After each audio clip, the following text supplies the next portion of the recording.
At my parents' dojo party, my mom handed me a scroll of duty, a bill for my childhood. I pulled out my scroll. 15 years of donations, repairs, and loans. You owe me $280,000, I said. My brother's face completely froze. You know that feeling when you walk into a place you haven't seen in years, and it smells exactly the same? Like it's been frozen in time, waiting for you? That was me, stepping back into my parents' dojo after more than a decade. My name's Silas Morgan. I'm 36 years old. I live in San Diego, California, where I run my own architecture firm. The dojo looked almost identical to the way I remembered it as a kid.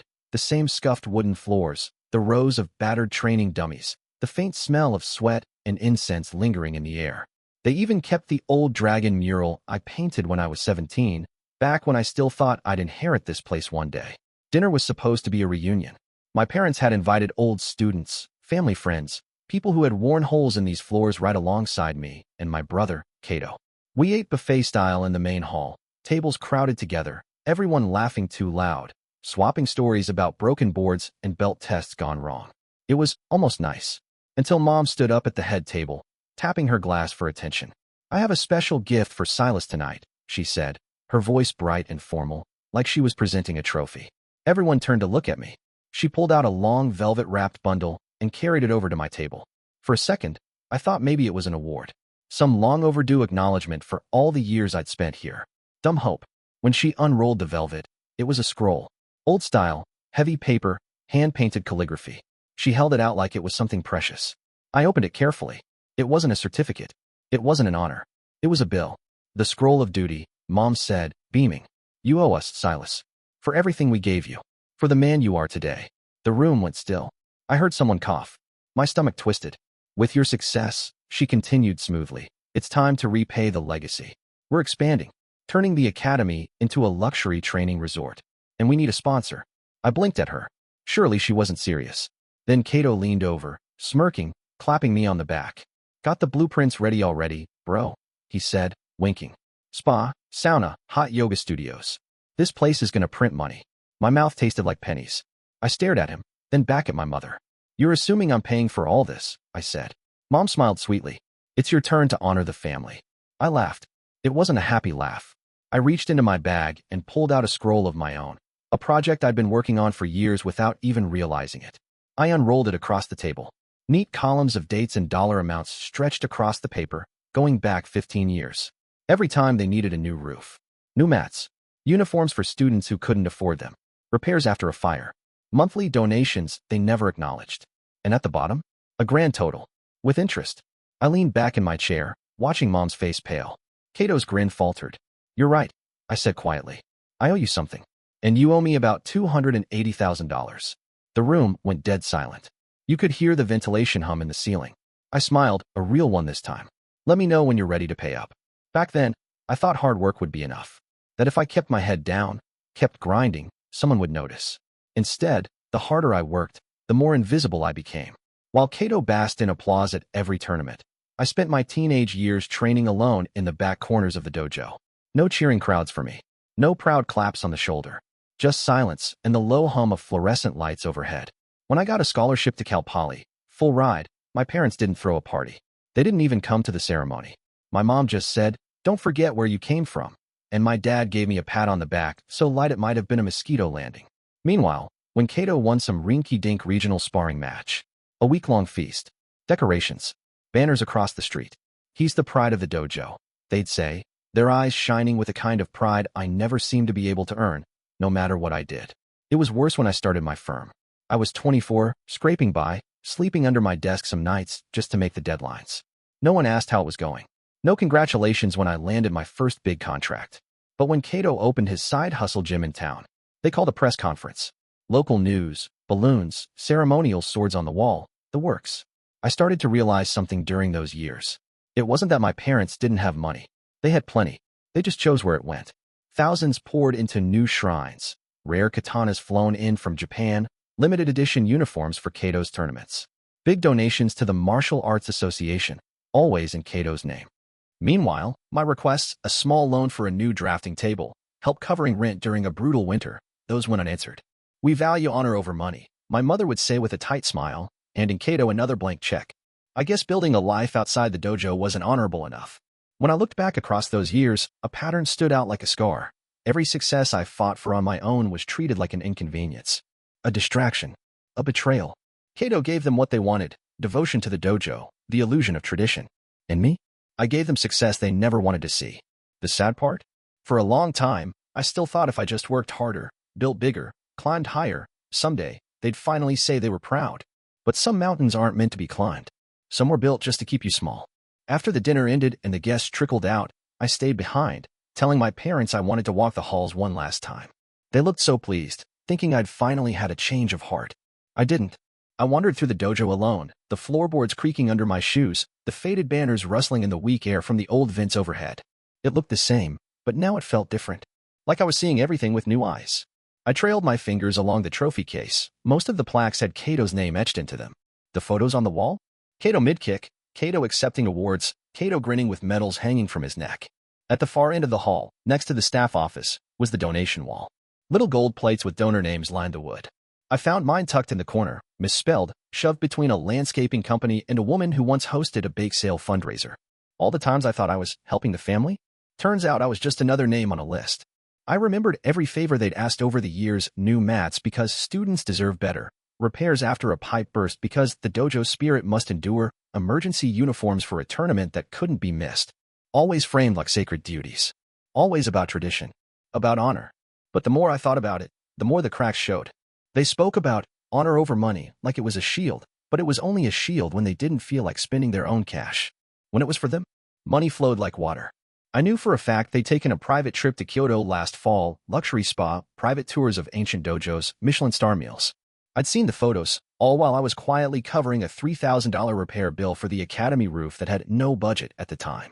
I remembered the new swords mounted in the lobby, imported for historical value, while the dojo bathrooms still had broken faucets and flickering lights that I had offered to fix, but somehow never had a budget for.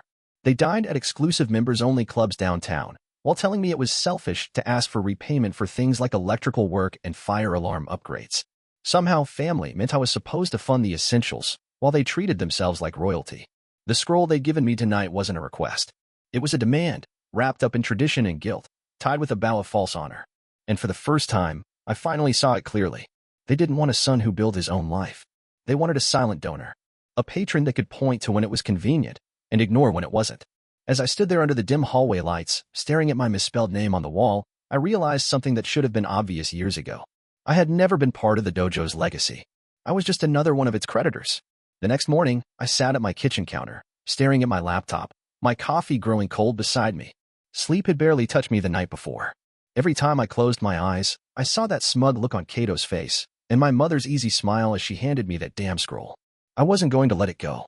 I called my old college buddy, Drew, now a forensic accountant, and told him I needed a favor. No, not just a favor. I needed the truth.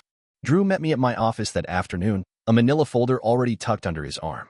If there's anything shady with the family money, he said, setting his laptop on my conference table, we'll find it. We started with public records, property deeds, tax filings, donation receipts. Drew was methodical, pulling up file after file like peeling back the layers of an onion. It didn't take long. First bombshell. My grandfather, the original dojo master, the legend himself, had set up a trust fund before he died. A hefty one. It was supposed to be split evenly between his two grandchildren. Keyword. Supposed to.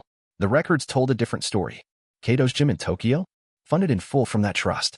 The withdrawals were clean, notarized, and approved. And me? Nothing.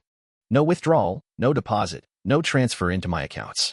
It was like my share never even existed. What the hell? I muttered, rubbing my jaw. How is that even possible? Drew just shook his head, frowning at the screen. Hang on. There's more. He pulled up scanned copies of paperwork, suspicious ones. Forms supposedly signed by me, declining my share. Citing disinterest in carrying on the family tradition as the reason I forfeited the inheritance. Only one problem. I never signed a damn thing. The signature wasn't even a good fake. It was shaky, uneven, like someone had traced my name from a copy of my old dojo application. I sat there, hands clenched into fists, as Drew laid out the final pieces. It wasn't just the trust. My parents had rerouted the inheritance through shell accounts tied to the dojo's Cultural Preservation Fund, which was, conveniently, controlled solely by them. From there, the money funded renovations, rare artifacts, Kato's business ventures, everything. Every time they told me they had no money for a loan, Every time they guilt-tripped me about honor over wealth, they were sitting on hundreds of thousands of dollars that rightfully should have been mine. And they'd stolen it. Not because they needed it. Not because they were desperate.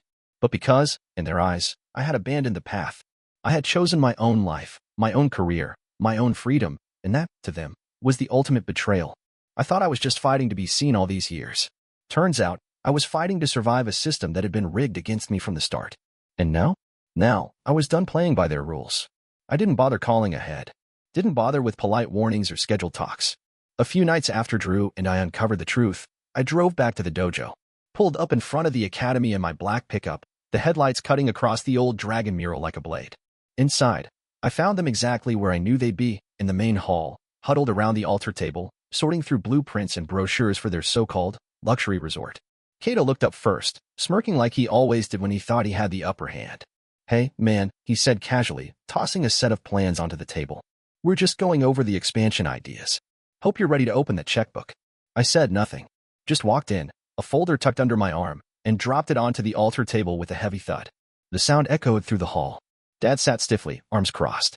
He didn't say a word. Mom stood behind him, her hands folded neatly, an icy little smile playing on her lips. "What's this?" Mom asked, tilting her head like a curious cat.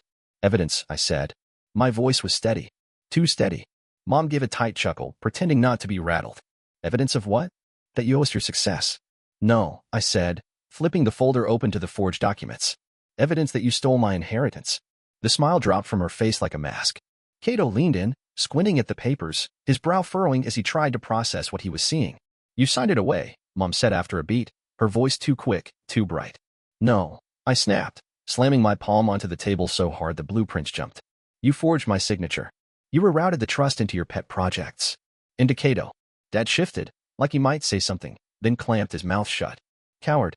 Kato barked a short, humorless laugh. "Come on, bro. You didn't even want the family legacy. You made your choice." "No," I said, stepping closer, feeling the blood pound in my ears. "You made yours. You decided that because I didn't bow and scrape for scraps, I didn't deserve anything." Mom's mouth twisted into something almost pitiful. "You should be grateful," she hissed. "We gave you the skills, the discipline. Without us, you'd be nothing." My chest burned. "You gave me discipline?" I spat. "You gave me guilt. You gave me a childhood where love was a ledger, where everything had a price." She straightened, nostrils flaring. "Without us, you'd be lost." "No," I said, my voice low and cold. "Without you, I finally found myself." Her face hardened, all traces of warmth gone. "You should be grateful we didn't charge you for your training," she sneered. I smiled. No humor in it. Just pure, sharp rage. "Send the bill," I said. "I'll file it with the rest of the fraud claims." For a long moment, nobody moved. The dojo, once my whole world, felt like nothing more than a hollow set piece now, a stage where I had played the dutiful son too long. Mom glared at me like she could burn a hole through my skull. Dad sat still, like a man hiding inside himself. And Kato? He just shook his head, laughing under his breath like he still didn't get it. "You're making a mistake," Mom said, voice trembling with barely restrained fury. "Family is everything." I turned to leave. "You're right," I said over my shoulder. "Real family is." And I walked out, this time without looking back. The next week, I sat across from my attorney, Elise Vargas, in her downtown office. A woman who didn't believe in small talk or second chances, exactly who I needed. She thumbed through the thick folder I had given her, eyes sharp behind her glasses. "You have them cold," she said finally, snapping the folder shut. "Forgery, misappropriation of funds, breach of fiduciary duty on the trust." It was strange, hearing it laid out so simply, when it had taken a lifetime for me to understand it. "Can we get it back?" I asked, my voice sounding steadier than I felt. She nodded. "Not only can we file to reclaim your half of the inheritance, but we can pursue damages, interest, even legal fees. If we're aggressive, we can freeze their assets until the case is settled." I leaned back in the chair, exhaling slowly. "Do it," I said. 2 days later, the court order landed like a grenade. The dojo received the papers first. Service by courier, right in the middle of afternoon classes. I pictured my mother opening the envelope, her hands trembling, her face burning with rage as the students milled around, oblivious. By the end of the week, a formal lien was placed on the academy's property. Bank accounts frozen. Business licenses flagged.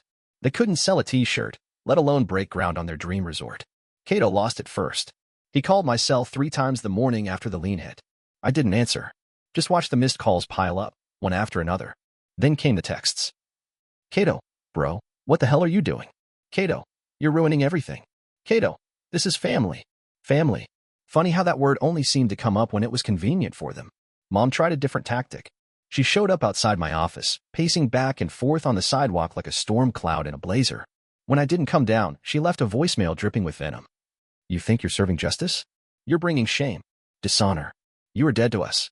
I replayed it once, then deleted it without a second thought. They kept trying to spin it, of course. Told anyone who would listen that I was greedy, ungrateful, that I was attacking my own blood. But the court didn't care about sob stories. The court cared about documents, signatures, bank records, and those all pointed in one direction. They stole from me. Within a month, the dojo's expansion project was dead. The ancestral house they lived in, listed for sale to cover the coming restitution. I didn't gloat.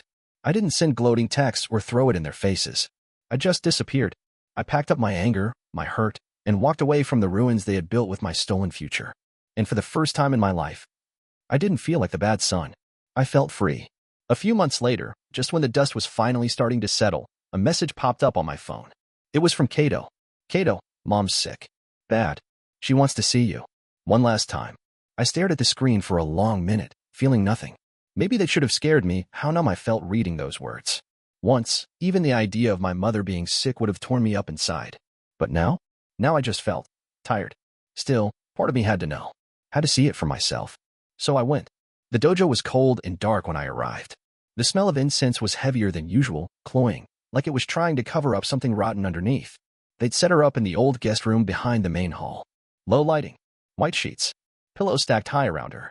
She looked smaller, fragile, but not sick. I knew that act too well.